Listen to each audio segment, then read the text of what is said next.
wrong intentions for good actions. Subhanallah. This element of cognitive dissonance is one of two transgressions that are really important for us to understand. See, you could say, oh, I'm doing good. But if you're doing it for the wrong reason, it's of little to no value. In fact, it can be countering to the value that you seek.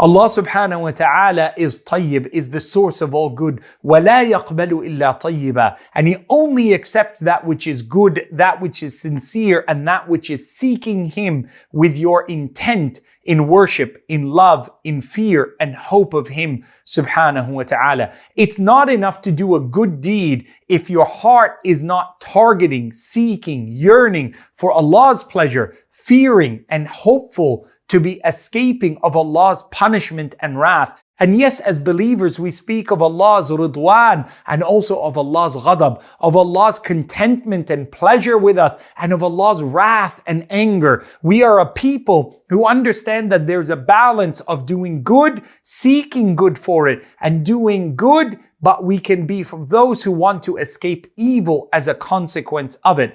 And in between that is where we seek to establish the good deed, but always with the right intention. See, wrong intentions are of three important types.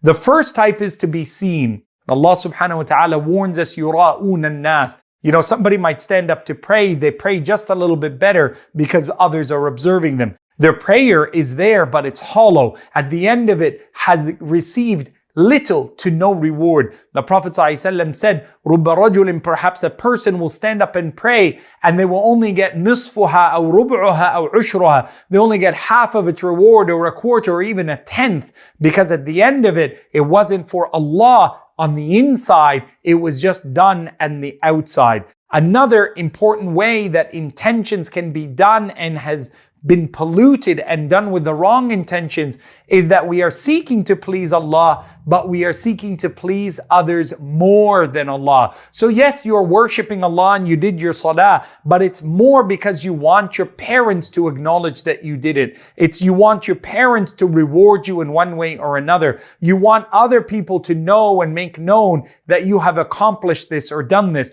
And Allah warns us about this in the Qur'an. The Prophet ﷺ warns us about scholars and rich giving charitable people, and about those who fought in defense of others, that it was a sin on their behalf because the scholar wanted people's praise, the rich person wanted to be acknowledged as charitable, and that mujahid, that person who fought to defend the truth, wasn't for the truth but for people to say they were courageous. The third false intent that you and I need to protect ourselves from is that we started off with the right intent, but we ended off with the wrong intent. That at the end of it, it wasn't about Allah subhanahu wa ta'ala more so than about political gain or financial gain or being acknowledged or being rewarded in one way or another by other people.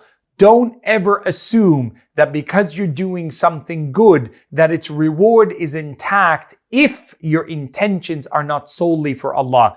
Any act of worship, any act that is targeting Allah subhanahu wa ta'ala's pleasure must meet two simple conditions.